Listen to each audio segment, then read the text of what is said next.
out of 320 housing units, only 20 are affordable. And I was looking, not that I would live there, I was looking out of curiosity at the units, and a studio is like anywhere from $2,500 to $3,000, which is just like out of my price range. And like, I have a full-time job, like I have a master, like it is absurd, and only 20 units are affordable. And I think that, when we talk about TOD and we talk about the equity considerations, like, how is it that only 20 units out of 320? And I know like the 80 housing units for veterans is like really great, but like, come on, like 300 market rate units in an area that like there's a lot of young people going into the city that like can't afford that. 4 Degrees to the Streets is designed to empower anyone curious about places and spaces, not just persons with professional degrees or backgrounds. Here we will cover a host of topics, including transportation, health, housing, and the environment through the lens of racism, classism, and sexism, and give listeners the tools they need to overcome institutional barriers. Follow us on Twitter and Instagram at the 4 Degrees Pod, and tune in every other Tuesday where Nimo and Jas keep it 4 degrees to the streets. Welcome to the 4 Degrees to the Streets podcast and the Urban Planning is Not Boring podcast. This is Jasmine, and you have Nimo, and then I will let our co-podcasters also introduce themselves. Hey, Sam. Hi. I'll go first. I'm Sam. I live in the Bay Area and I work in transportation planning for a consulting firm. And I met Nat when we were in our Masters of Urban Planning programs at USC. Yeah, hi everyone. I'm Natalie Crota, also former Master of Urban Planning student at USC, which is where Sam and I met, as she mentioned. And currently I'm working in affordable housing development in Culver City in Los Angeles. And the ladies have a podcast titled Urban Planning is Not Boring. And they've been running for, how many years have you guys been running your podcast? Like 1 This year? has been, I think about a year. And they're super accomplished, tons of episodes. You can find them on all of the podcast streaming platforms. But first, how is everyone doing? Nimo, I will start with you. How are you doing? I am well. Right before this call, I caved and turned on the heat because I have been cold ever since the autumn equinox. And I was like, I'm not going to record this episode uncomfortable or a little chilly. So I'm just like, and I'm a little stuffy today too. So excuse my voice, but how are you doing? I'm doing fine. LA has been extremely warm. I was home on the East Coast in Jersey like 3 weeks ago, and it was raining and cold, and I hadn't seen the sun in like 5 days. And I came back to LA and I was like, oh, this is why I pay so much money in rent. I understand. So everything else is going fine. Nat, how are you doing? I'm doing really good. Actually, unlike you, really wishing the sun would go away and that it's gonna be chilly and rainy soon. Did have the random experience of it pouring down rain in the middle of the night last night, and I was very happy about that. But yeah, just doing really good. Yeah, the weather's been like really weird in California. I feel like it rained one day and now it's hot. Yeah. But I'm doing well. I feel like I started my job a couple months ago, so I'm like finally getting in the swing of things and like figuring out how everything works, being a full-time employee and planning. So it's been a busy, overwhelming, but like I'm excited to be here, excited to have this conversation with you both. Yeah, thank you both so much for joining. As Jasmine said, we've seen your podcast and the tremendous growth over the year, and definitely related, as Jasmine and I also met during our academic urban planning studies. So to see 2 other women with a similar mission of just trying to translate urban planning and its relevance in the world has been great to watch. And now we get to connect virtually. But we will be talking about transit-oriented development. So for the planners who are listening, they heard about this for decades now. They see it, we assess it, we think about the land use and all of those things. But for those who may not be in the field, this may be a completely new term. So we'll give the history, we'll explain why transit-oriented development, also known as TOD, why it exists, some of the challenges. We'll look at examples across the country on the West Coast, Midwest, East Coast, to really paint a picture as much as we can through audio, to paint a picture of what you'll see and how to, understand TOD and think about it moving forward in your life. But before we do, I just wanted to hear from everyone what some examples of TOD you have in your life, whether it's maybe a place where you worked or frequented or lived. I know for myself, I have fond memories living across from the waterfront metro station in DC, which was in the stage of when the wharf development was being built before phase one wharf. So I was able to walk to the wharf and be as late as I wanted to work and cut it close because I got to hop on a train for 10 minutes. And then also lived near the Fort Totten metro station in Northeast DC. What about you, Jasmine? I have never lived that close to transit. I'll talk about Atlanta. I feel like on this show, I'm always talking bad about Atlanta transit, and I really apologize, but it's really bad. I lived geographically, I should have been in a TOD. It should have been a TOD. Like I lived less than like 0.3 of a mile from MARTA station, but the highway was in between us, so I had to like walk under the highway overpass, like literally under the valley and through the woods to get to the train. And so instead I would take like the bus just that like 2 blocks up the street and then get on the train. And so that was my closest thing to living in a transit-oriented development. But it inspired my master's thesis on that neighborhood and how they could have done a lot better, and looked at all the different places in which they've like done stuff with highway overpasses to make them more pedestrian friendly. So sad face, but we'll see what happens for Atlanta. It sounded disorienting. I remember it was like the opposite. Yeah, it was like transit disoriented development. Like, we don't want you to ride this train. How about you, Nat? Sam? I'll kick it off. I also, like Jasmine, have never lived in a transit-oriented area whatsoever. I live in the suburbs. But where you were living in LA, where Natalie moved into my place, and I was like, you were pretty close to the metro. Yes, but like a mile. Yeah, that's too far. I took the bus. Really sorry, 0.25 mile buffer. Exactly. Yeah, that's what I'm saying. I'm not walking a mile in my high heels as I'm on my way to work to go get on the train. But I will say, in my previous job, I worked for LA Metro in Los Angeles, and all we did was transit-oriented development in my department. And so I'm very familiar with a lot of projects across Los Angeles that are just making really, really big efforts in trying to utilize spaces for infill development on top or near metro stations.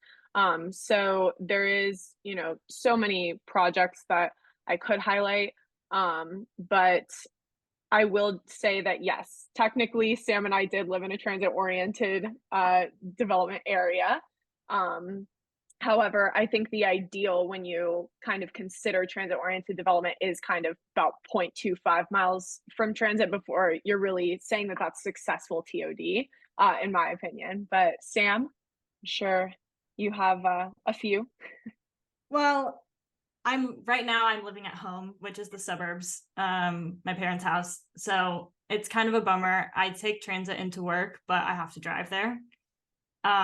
But my office is like 3-minute walk from like 2 different train stations. And I'm hoping that sooner rather than later, I can move into San Francisco, because the transit there is like so much better than like where I grew up in the suburbs. So I'm really excited for that. And I feel like, it was not the most convenient thing in LA to get to the metro, but there was like some bike shares nearby. The bus runs straight there. So if you really want to like do it, like there were some days where I'm not gonna lie, I would drive the mile and park my car on the street at the metro, just because I was like, I missed the bus, I'm gonna be late, or I'm tired, or I don't want to do it. But you can do it. It's definitely not the most convenient option. So hopefully in San Francisco, I'll have that 0.25 mile buffer. Yeah, that sounds like, I think in our episode last season when Jasmine and Nina and Mudia were talking about how to get to where you need to go after flying into LAX, and the consensus was you can do it. Does it make sense? TBD. Yeah, LA Transit is something special. That's a topic for a different because Yeah. I'm a planner. I will ride the train, I will ride the bus, but like I've lived in LA for almost 2 years now, and I have never been on it one time. And so that says a lot about the level of commitment you need to have to be willing to do it. But without further ado, let's jump into the episode. We'll start with defining TOD, defining transit-oriented development, and I will pass it over to our guest from Urban Planning is Not Boring to kind of give us that overview for our listeners in the field and not in the field.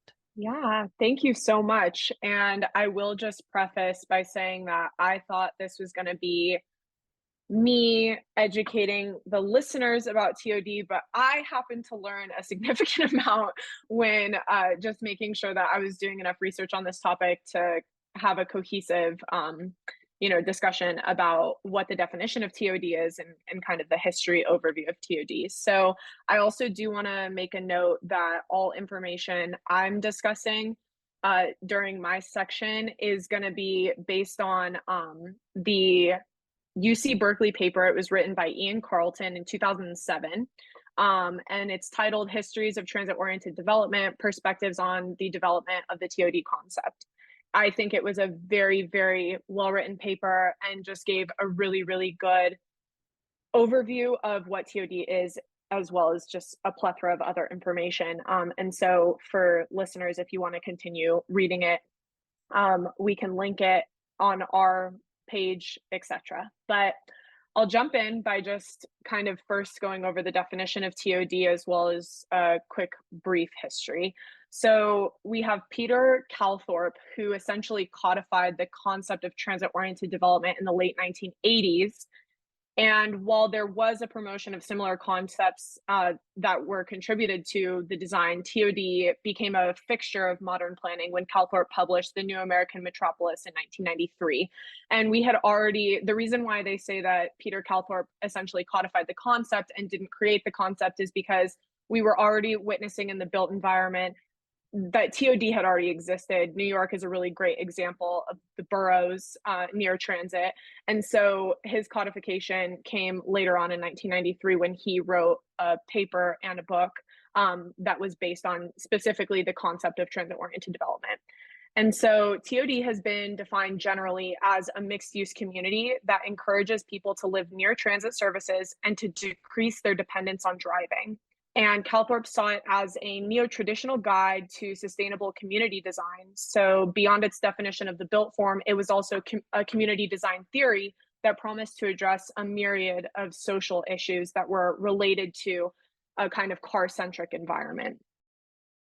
Some of the key components of TOD are, I'm going to just briefly discuss them. So it's to organize growth on a regional level to be compact and transit supportive, place commercial, housing, jobs, parks, and civic uses within walking distance of transit stops, create a pedestrian-friendly street network that directly connects local destinations, provide a mix of housing types, densities, and costs, preserve sensitive habitat, riparian zones, and high-quality open space, and make public spaces the focus of building orientation and neighborhood activity. And I want to preface that these guidelines are, and the key components of TOD, this is based on Peter Calthorpe's codification of this concept. So there are different agencies, different entities that do identify different guidelines for TOD, but him as the essential originator of really codifying TOD, this is what I wanted to highlight. Kind of jumping into the brief history of transit-oriented development, there are many individuals that state that the concept of TOD really took off in the 1990s. And there were several conceptualizations of TOD, as I mentioned, in areas like New York and Los Angeles. But they had more of an attention and effort built on transit-oriented communities and more so on real estate development as a spur from transit growth. So rail lines, rail stations, subway stations, etc. So the beginning of transit-oriented development was spurred in the early 20th century during the electrification of the streetcar, which had incentivized developer entrepreneurs to explore accessibility of land near transit on the periphery of cities.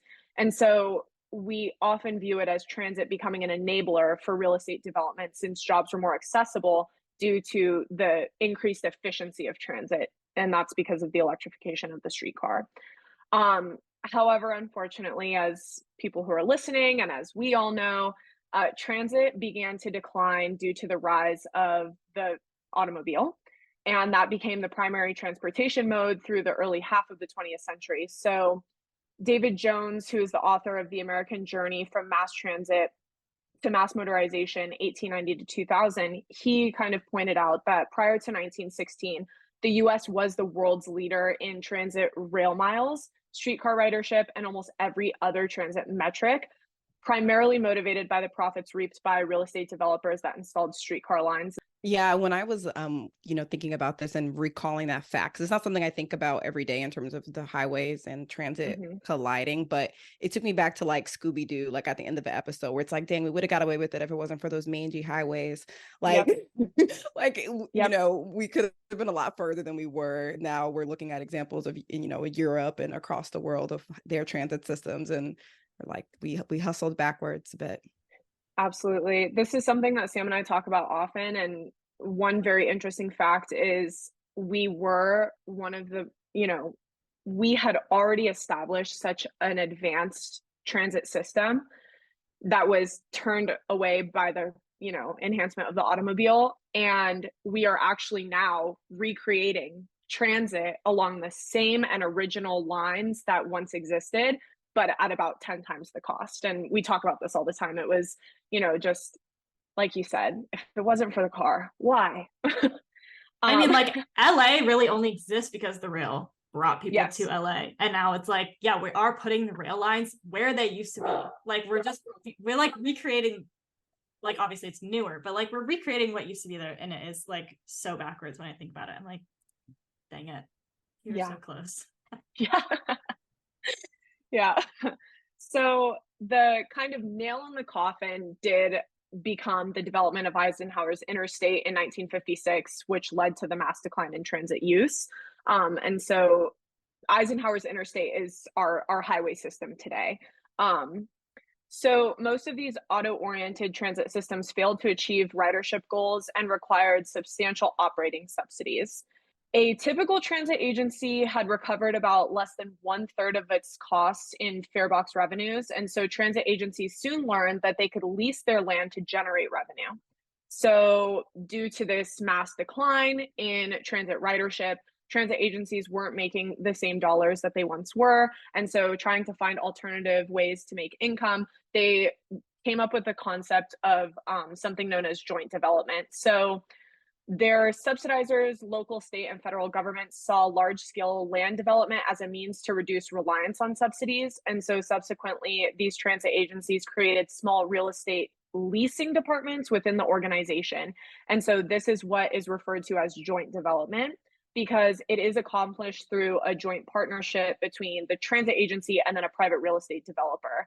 And it's, in quotes, designed to decrease the cost of operating or constructing public transportation systems, stations, or improvements through creative arrangements. And so this was one of them. And we had studies in the 1970s that did highlight the significant positive synergies that came from joint development and found that transit ridership was in fact related to the intensity of development near transit stations. So there became this kind of, through these studies, there was significant reasoning behind why it would be a good idea to start developing near transit, different kinds of things, not just housing, but commercial, public parks, etc. And then in the 1980s, there was this large movement behind anti-sprawl and anti-suburb, which became a catalyst for more focused attention and advocacy on high-density pedestrian-oriented development. So unlike prior periods, you had disparate entities that sought synergies through extensive coordination. They proposed doing so on a neighborhood scale similar to development-oriented transit, but they wanted it to instead of having transit supportive developments, they wanted transit oriented development. So they didn't want development near transit. They wanted this kind of synergistic relationship where you were having your new rail lines coming in and you were simultaneously building it synergistically with these systems. So it wasn't intended originally to be infill development. It was meant to go in tandem with the development of new transit lines that were coming in. And so the overlap between neo-traditional neighborhoods and the provision of transit services was readily apparent. And it was out of this period in the history of transit that the concept of TOD essentially emerged. I think No, that go ahead. concept of using it as a way to like expand the transit station versus infill housing, which basically means like the neighborhood is developed and there are certain plots of land that are underutilized. Maybe it's a parking lot, maybe it's a gas station, maybe it's a one-story retail store, or maybe in some cases nothing at all. Filling in that land with a more higher density and more profitable use.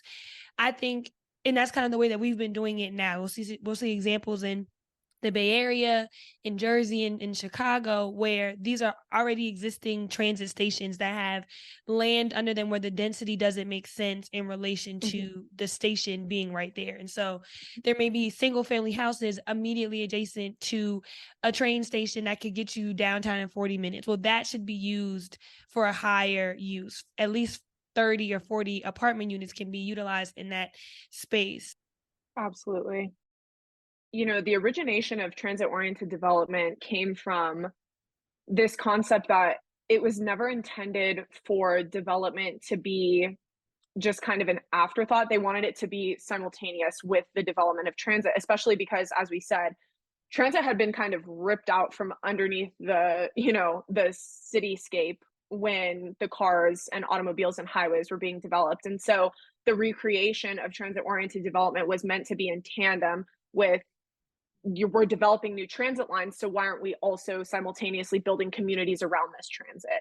And it's a really, really interesting concept. But as I'm going to kind of dive in, there are a little bit of some challenges and some, problems that have kind of spawned since this concept was codified. And so I'll just jump right in to kind of discuss auto orientation. And so while I want to acknowledge also that the reason why a lot of people in the 1950s were fleeing the city center was due to many horrific challenges that were centered around, historic redlining and other kind of racist intentions to drive people away from the city center and then keep this urban pocket kind of alive, but also not really investing in the city center at the time. This is like one big challenge that we've seen kind of with the urban form, especially more recently. But auto orientation was an enabler and an incentive for many individuals to also leave the city center because they now had the opportunity and the means to do so. And so these individuals were leaving the city center to move into the suburbs, as I had kind of addressed above.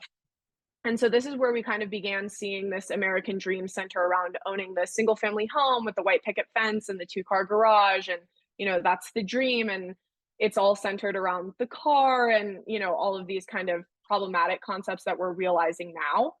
And so today we also know that the suburbs are a cheaper option regarding housing affordability, particularly in Southern California, I want to preface. And I'm sure it's the case in other areas as well, but specifically, I know that it's Southern California, it's a real problem.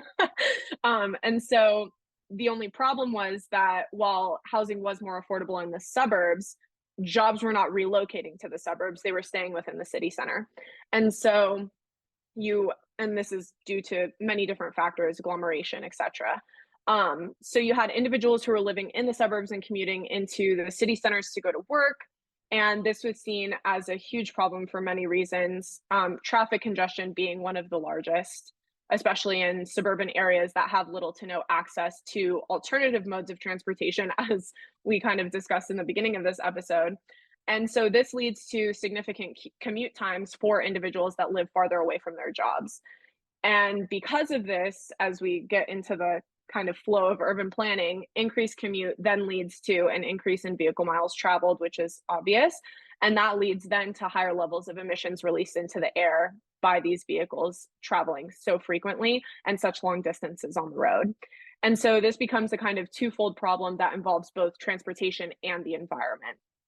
So, in addition to those challenges, there are also challenges surrounding quality of life. And this is a big thing when it comes to transit oriented development, and the origination of this concept was quality of life. Because spending such a large portion of your day traveling from your home to your job in the central city takes away from urban planning concepts that focus on essentially the kind of live, work, play atmosphere of what a city should be for somebody.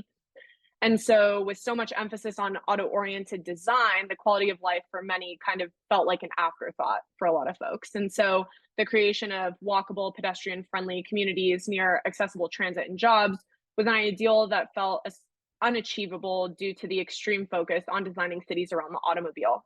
And so, the concept of transit oriented development was then intended to solve this challenge by providing housing options located in close proximity to transit and other amenities in order to remove that reliance on the automobile, getting us to our jobs and other desired locations, but in the same place that we lived.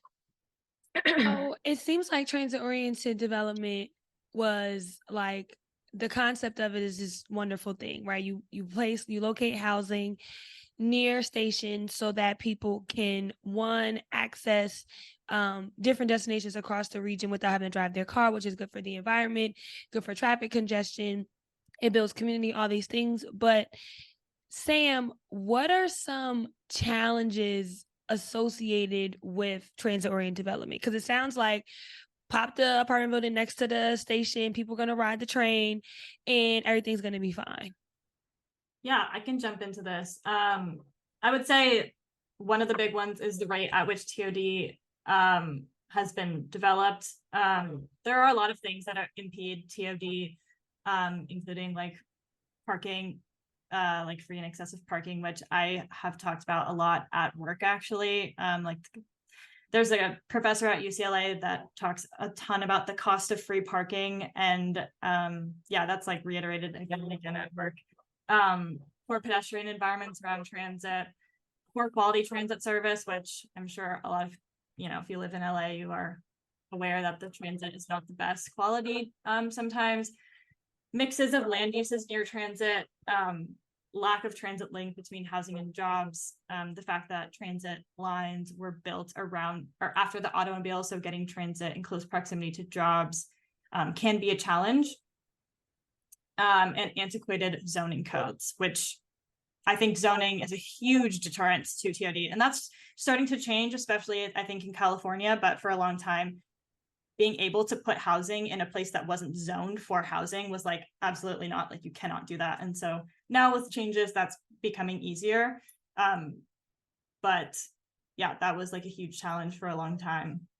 Right now, an interesting place that we're seeing posts or like at the tail end of COVID, a lot of people aren't necessarily commuting as much. And so the transit ridership is like the, I think, biggest reason that you would put TOD, like you want people to be able to take transit. And if people aren't leaving as much or they're not commuting to the city, like if I was living, in the suburbs and I wasn't having to go into the office 3 or 4 days a week, like I wouldn't necessarily be taking transit. And I think that's like a huge challenge that we're kind of coming to see now. And it's just like part of this changing environment of like commuting and work from home and all that. And so I think understanding that those travel patterns and then just like getting everyone on board for TOD are like that's also a big challenge. I know a lot of transit oriented development, like particularly in the more suburban areas of California, can get a lot of backlash. People do not want big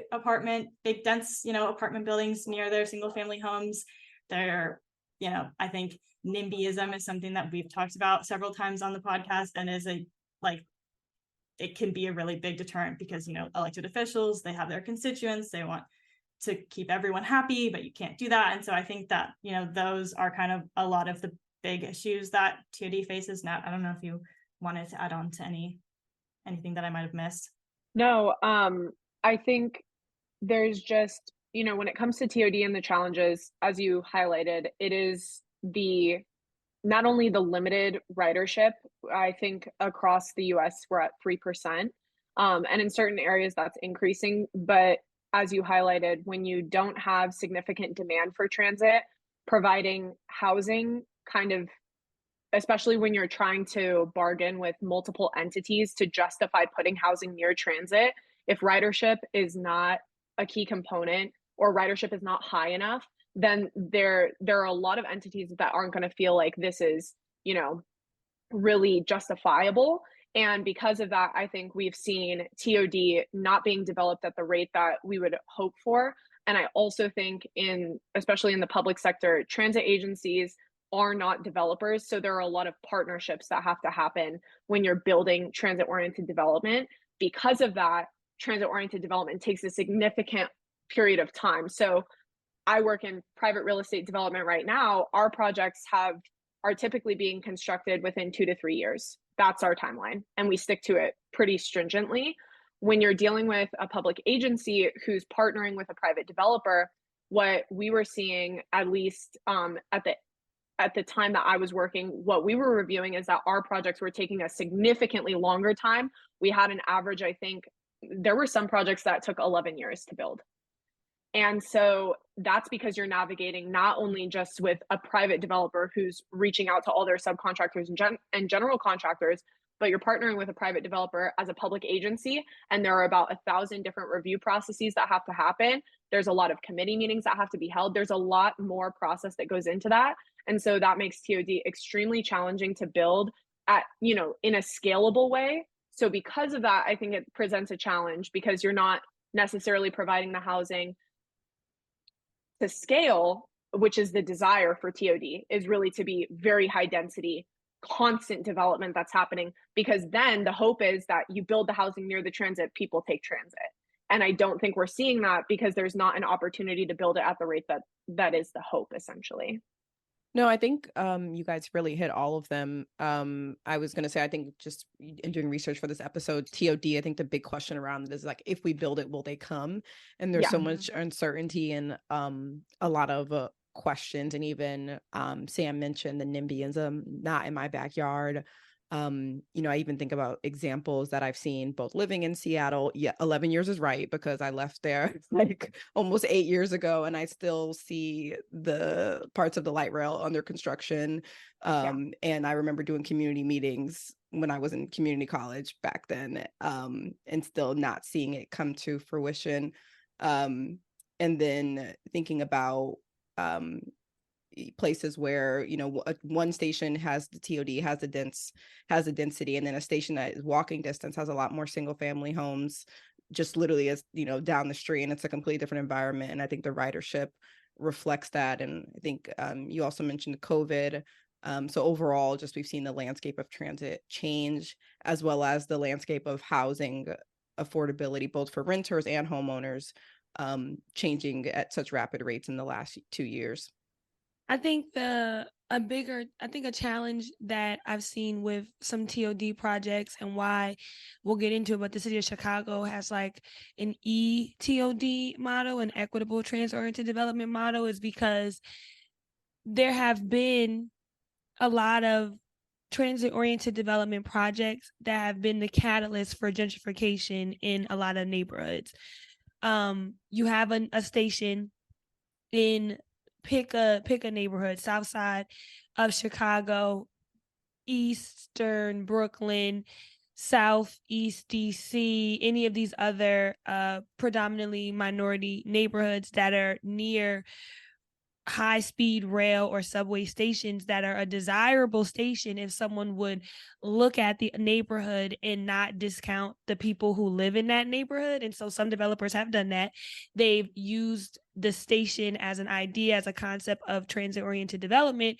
And then all of a sudden, the neighborhood's rents are 2 times as much as they were. And all of these different amenities that did not exist there before are now there. And the demographic of that community has shifted due to costs and all these other things. And so I think that for me, that's always been the biggest challenge I've seen discussed around TOD. Is like, okay, we do want people to ride the train. We do want to solve these environmental issues that driving and the pollution from automobiles has created, and we want to have denser, walkable, more neighborhood focused communities.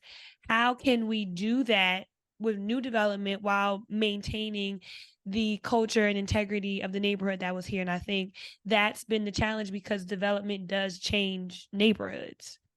Yeah, you brought up a really good point that made me think of something I was reading about during my research, just kind of deep dive into this topic. But I think your point becomes really clear as gentrification, or the challenges associated with gentrification due to transit-oriented development, but more so the fact that I think transit-oriented development does not have any agreed upon guidelines.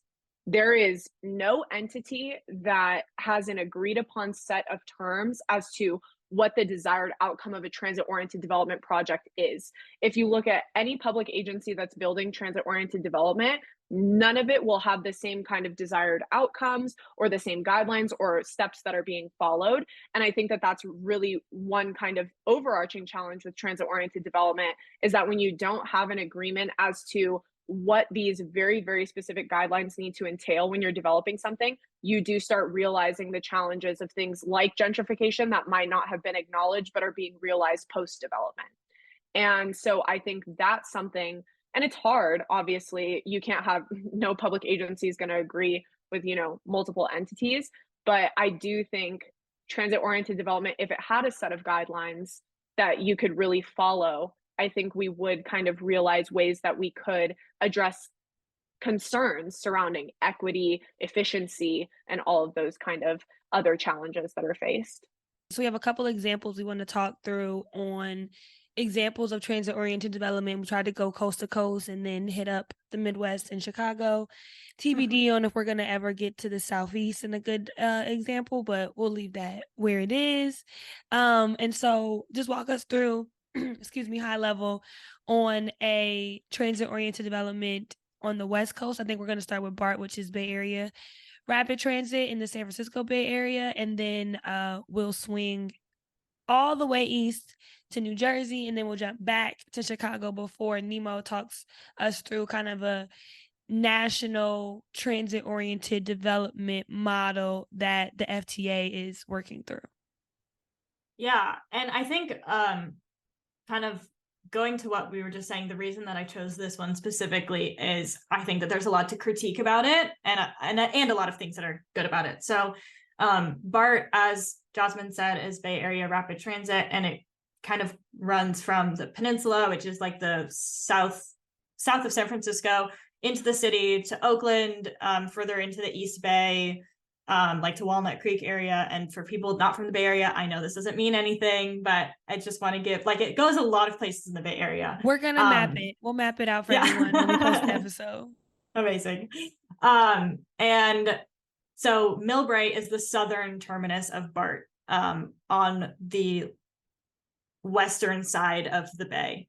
And it's my closest BART station and the one that I usually go to commute. And recently they have not yet finished, but are very close to finishing a transit-oriented development that has 80 housing units for veterans, specifically 320 general housing units, a big hotel, which is, I think, because it's very close to the airport, and it's BART goes from San Francisco Airport to Millbrae. So I think that could be a good idea.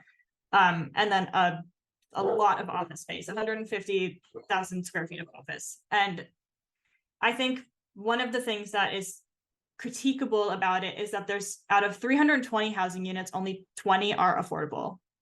And I was looking, not that I would live there, I was looking out of curiosity at the units, and a studio is like anywhere from $2,500 to $3,000, which is just like out of my price range. And like, I have a full-time job, like I have a master, like it's absurd, and only 20 units are affordable. And I think that, when we talk about TOD and we talk about the equity considerations, like, how is it that only 20 units out of 320? And I know like the 80 housing units for veterans is like really great, but like, come on, like 300 market rate units in an area that like there's a lot of young people going into the city that like can't afford that. And so I think that is its own thing. But I think it's important to like just take a little bit of a step back and look at why BART is doing this. In 2016, they adopted a TOD policy, and funny enough, one of their tenets is affordability, serve households of all income levels. So I kind of want to say like, do better. That's literally in your policy. And then there was a California Assembly bill that basically would change any zone, anything within, I think, half a mile of an existing or planned BART station, any parcel that's at least 75% within a half mile of it, the zoning like does not matter. Like you can put housing, you can put transit-oriented development, like mixed-use community, mixed-use development. And so I think that that's a really big reason that BART has, in the last few years, like been really, really ramping up on their transit-oriented development throughout the Bay Area. And they have like kind of this new, also general plan land use designation for areas that are within the transit-oriented development overlay district. And so now like there is kind of required maximum or minimum and maximum floor area ratios and densities, which I think is really great because like you said, we don't want to be putting like these kind of smaller uses, these less dense uses, like we really want to buckle down on the density that we can get around transit. And so I think like it's really great to like look at what the agencies are doing, critique it, like and kind of be aware of what's going on. And yeah, I think that this one, it's an interesting one to me, mostly because I live here. And I think BART is one of the many, maybe one of the few transit providers that own a lot of land. Like when you pull up to a BART station, the station is like in the middle of a sea of parking. Like it's just sitting in a parking lot. And so I'm presuming that they own that parking lot.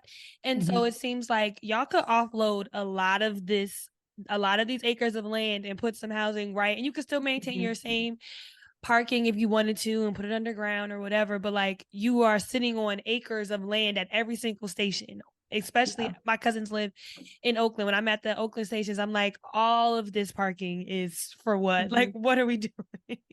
Yeah, and it's really interesting. I'm actually doing some studies for BART on TOD and just like looking at like the parking utilization now versus pre-COVID is like night and day. Like it was like, oh, it was full by 9 a.m. versus now it's like maybe 20%. So it's like shifting from like providing all this parking that like not many people are using anymore to like providing affordable housing where it's like if they are living there, they will probably take more advantage of the transit. It's really interesting to kind of look at that. And I feel like I don't know much outside of California, but I'm sure that that pattern of like less people parking at transit is throughout the country.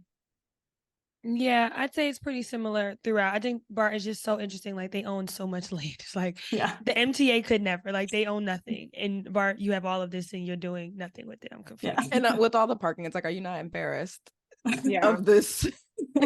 of what's created?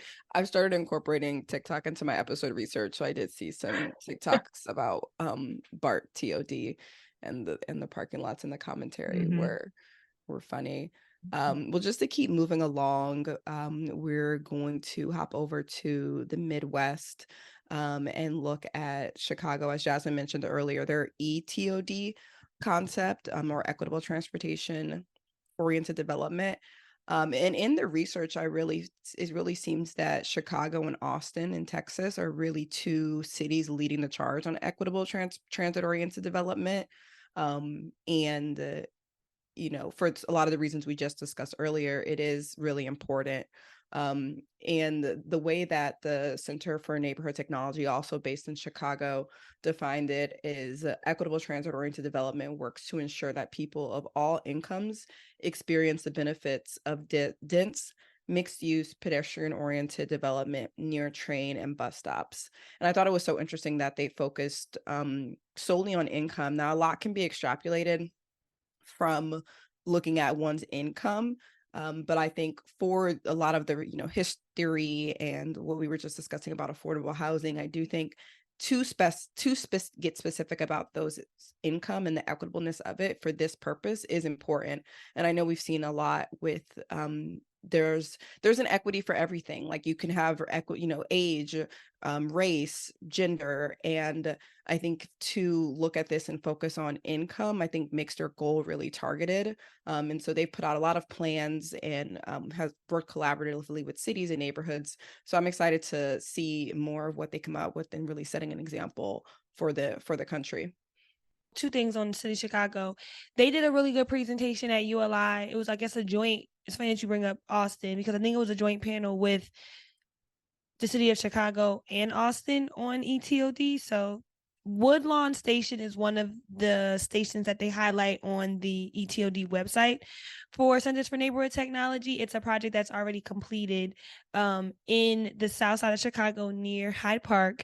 If you know Chicago, it's near one of the University of Chicago's kind of campus buildings, and it's kind of situated in between Jackson Park, which is on the water, one of the lakes, and then Washington Park, which is a huge park there. And Washington Park has the Disabled Museum, which is like an African American history museum. So it's a predominantly like Black neighborhood in Chicago. I mapped it earlier today just to see like how long it would take to get from that station to the Loop, which is Chicago's downtown. It's like their huge corporate financial center, and it's 34-minute train ride with like 8 stops. So it's real quick to get there. And this particular property is literally adjacent to the station. Like the stairs to walk up to the station or to the elevator is like on the exterior of their building. So it's literally as oriented to the train station as it could possibly be. And so it's a 70-unit apartment building. 20 of the units are rent restricted, so keeping with that number 20, but a bigger share of the units than the 320 building. And then 3 retail spaces on the ground floor, which I think is a really big important piece of TOD, is having that mixed use between the resi and the retail, because you don't want it to be kind of that commuter type vibe where like everybody lives here but we don't do anything else here during the weekends. I like this project because it was replacing outdated affordable housing. So the developer is a nonprofit, Preservation of Affordable Housing. They're a nonprofit owner developer, and they acquired a larger HAP contract building, which is 100% Section 8 building, and they are slowly in that neighborhood mixing the incomes of various new developments. And so that has its own level of struggle because it was 500 units of 100% affordable being temporarily at least replaced with 20 rent income restricted units. And so they have a long way to go to like replace those 500 units. And I liked that there were all these green environmental features of the building itself. So it was not only a mixed use building with affordable and market rate, but it also had solar, and then it was next to the train station. So like check all the boxes. To New Jersey. So we had an East Coast option, and I could have did New York, I could have did DC, I could have did Boston, but I was like, let's go to New Jersey Transit. And so Dover, New Jersey, nobody's gonna know where it is. North Jersey suburban town. And so New Jersey's transit provider is NJ Transit, and it's mostly a commuter rail system bringing people from all parts of the state to Newark, Jersey City, and New York Penn Station. That's like the purpose of it. And so Dover is west of New York and west of the city of Newark, but kind of on the same, like it's north still. It's not like a southern city. So it's like northeast of Manhattan. The median household income there is slightly lower than the average of the state of New Jersey, but there is a lower percentage of bachelor's degrees in the state of New Jersey, average by about a third. So I think only 15% of the population in Dover have bachelor's degrees or higher, compared to like 45% for the state of New Jersey. And then there's a greater population in the workforce and a greater percent of the population of females working in Dover than like overall in the state of New Jersey. The population is small though. It's like 18,000 people in this little town. And then in terms of the mixture of like race and ethnicity, 17% white, non-Hispanic, 68% Hispanic, 10% Black, 2% Asian. And all of those are less than the average for the state of New Jersey, except for the population of Hispanic. So there's a greater percentage of the population that is Hispanic of any race in this part of New Jersey than the New Jersey average. And so the property is a 70-unit multifamily building. And it has all of the units are rent restricted at 60% AMI. And so at the time the project was finished, a 1-bedroom would have cost you $957. A 3-bedroom would have cost you $1,600. So, Sam, you might just have to move all the way to New Jersey if you want to spend less than $3,000 on a studio apartment outside of San Francisco. The train ride from this destination to the city of Newark would be about 45 minutes on the Morris-Essex County line and about an hour and 15 minutes to New York Penn Station. And so it is a substantial commute time, but with traffic, it could take you 2 hours to get to New York. So you could use your time more productively. And you could listen to a podcast episode, a couple. Exactly. You could take a nap. You could do a lot of things in an hour and 30 minutes that you cannot do while you're driving, unless you have a Tesla. Yeah. Then you could do whatever you want. I like this project. So Nat and I, we both work in the finance side of everything. And so I'm like, okay, but how much did it cost? And who owned the land? And like, how'd they get it done? Like, what's going on?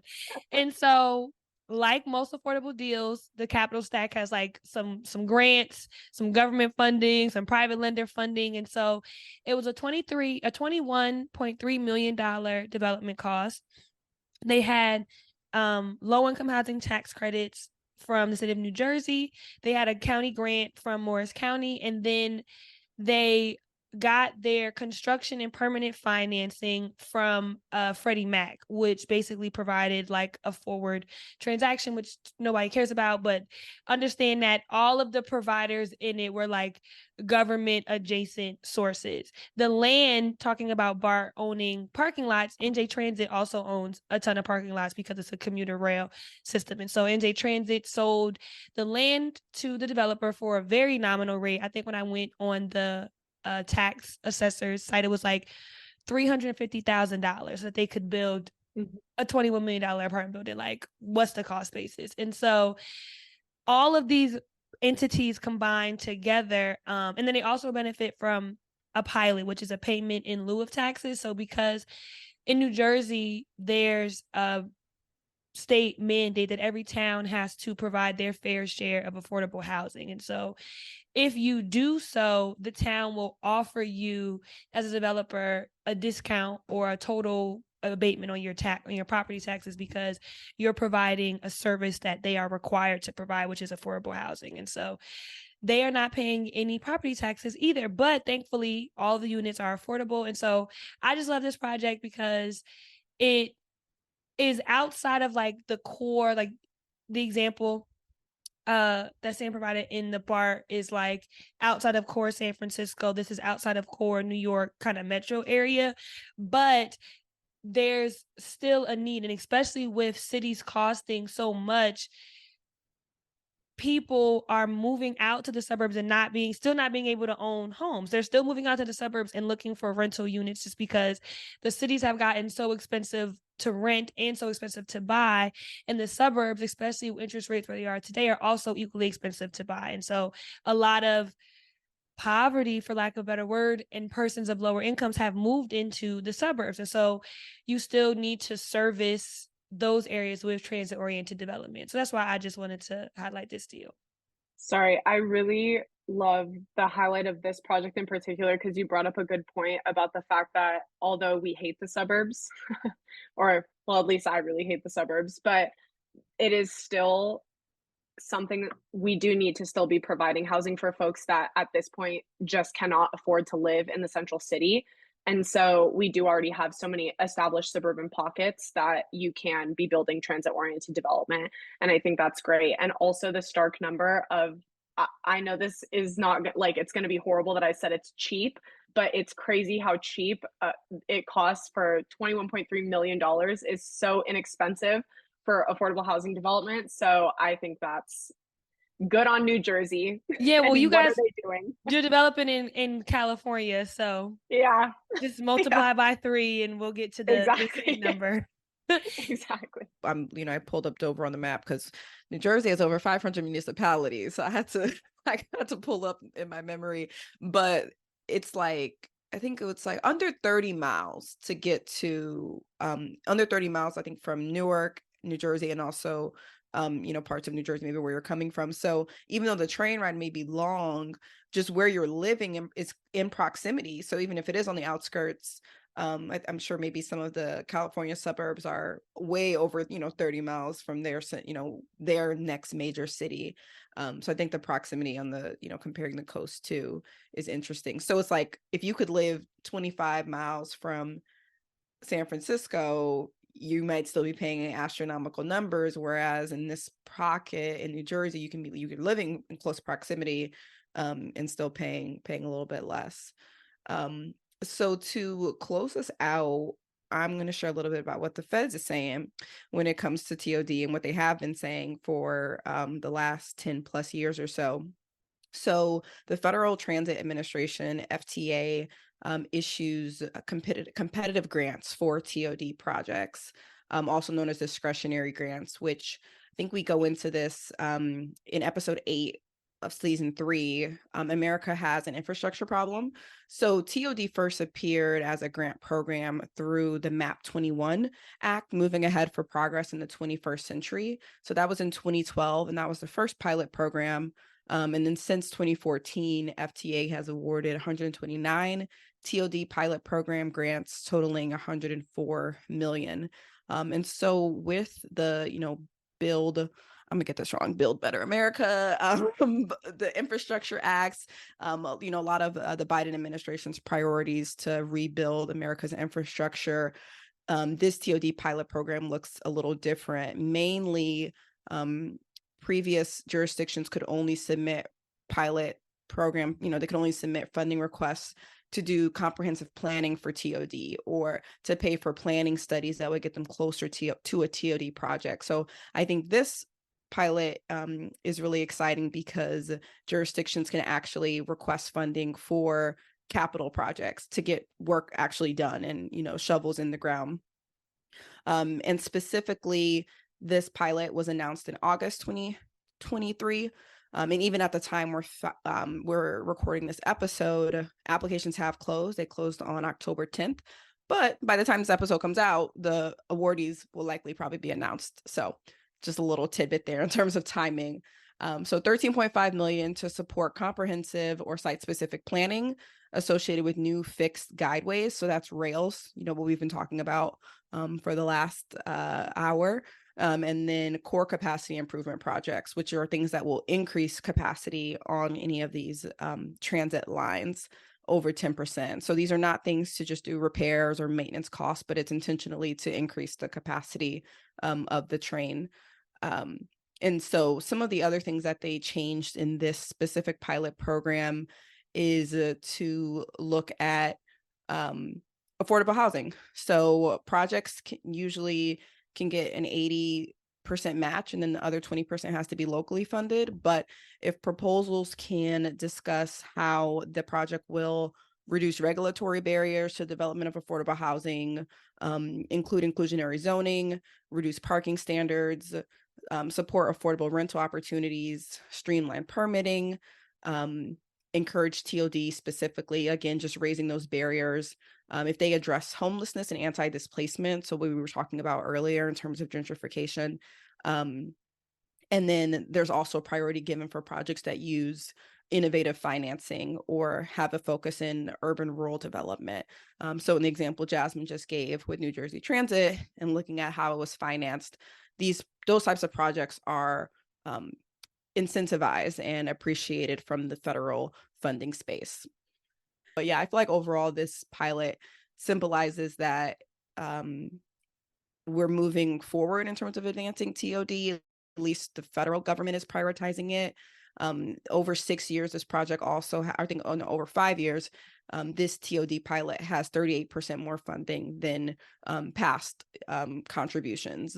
So I think both with money and the creativity in developing these programs and the allowable uses, it shows that the federal government and USDOT and FTA are prioritizing some real TOD in the future. We on the 4 Degrees to the Streets podcast like to end our episodes with some takeaways when we have either Nimo and I or others on the show. And so is there anything that we're looking forward to with transit-oriented development? Or is there anything that you feel like you took away from the conversation that we've just had today? And so, Nimo, I will start with you, and then we'll give Sam and Nat the last words. Yeah, I think my main takeaway is that TOD does not have to be one size fits all. I think it can address many different things. And I think it does give an opportunity to have creative public-private partnerships.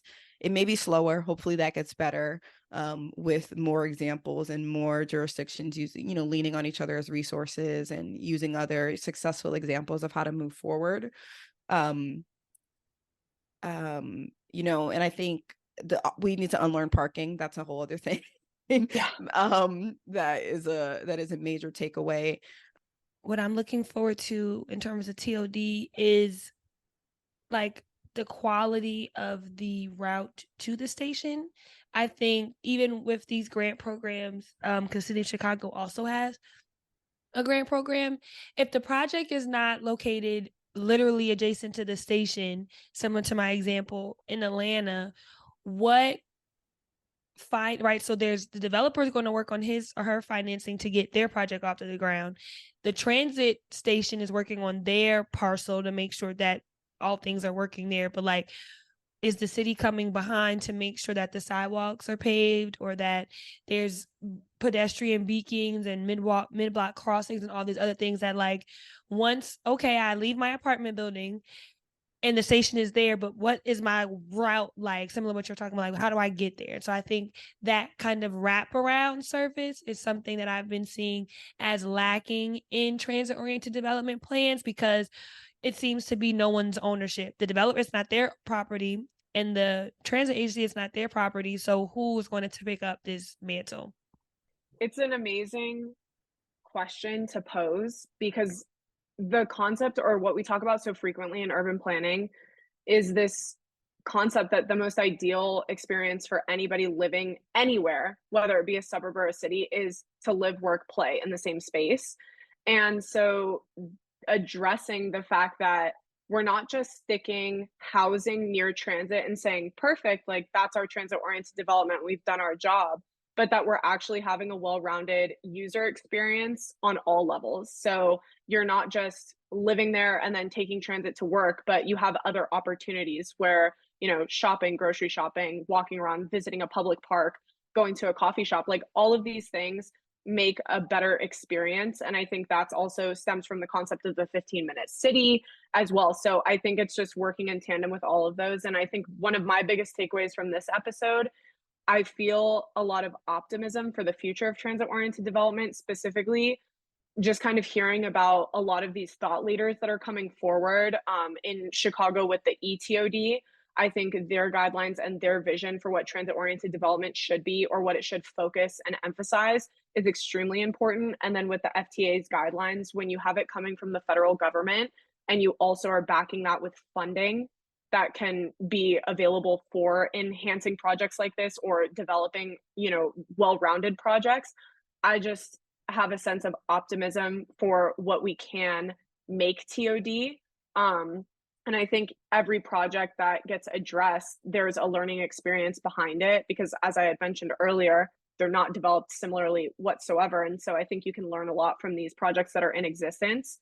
So yeah, I'm just very optimistic. I think it's ideal for anybody to live near transit because I'm really very much so. I wish we could rip all the highways out, truthfully, if I'm being honest. But I know that that's not realistic. So opportunities and solutions like transit-oriented development, I think, are really great. Kind of going off of what Nimo was saying, I think seeing less parking in cities and less space given to parking is going to be great. California recently passed a law that any development within a half mile of public transit cannot have a parking minimum imposed on it. And so now the minimum parking requirement is 0. Like you don't have to provide parking if you're within a half mile of transit. And we're already starting to see some projects that have like way less than they would have been required or no parking because they're like literally right next to like a Caltrain station or a BART station. And I think that seeing like way less land, like space given to cars and parking is really exciting, because like when you think about the percentage of cities that is dedicated to cars, it's like jarring. So I feel like we're starting to move in the right direction with that. So, Sam and Nat, where can everybody find you all? Literally at Urban Planning is Not Boring. But where should listeners find you? Yeah, so we have streaming services offered on Spotify, Apple Podcasts, and also if you go onto our Instagram, our link in bio basically has every avenue for you to go and listen to us. And we're pretty active on social media. Sam does a really great job of just staying as active as possible on Instagram, as well as LinkedIn. And so there are all of our resources where you can find us, and also avenues that you can listen to our episodes. And we really appreciate it if you do. Yeah, and it's at Urban Planning is Not Boring, just to clarify. It's like straight up. Well, thank you for that. We are at the 4 Degrees Pod, and we drop episodes every other Tuesday. And I know our listeners are going to be really excited to have another not so boring source of information for urban planning. Wow, I like that. That's a cute one. I like that. That's fun. Not so boring. Yeah. It is not boring. That is not fun. Well, thank you guys so much for being willing to co-host the podcast episode with the 4 Degrees to the Streets podcast. Me, Jasmine, and Nemo are so excited, and we look forward to, sharing ideas and sharing thoughts on this planning space with you guys moving forward. We hope your listeners enjoyed the episode. We hope our listeners have enjoyed the episode. Talk to each other, argue about TOD in the comments. It'll be a really good time.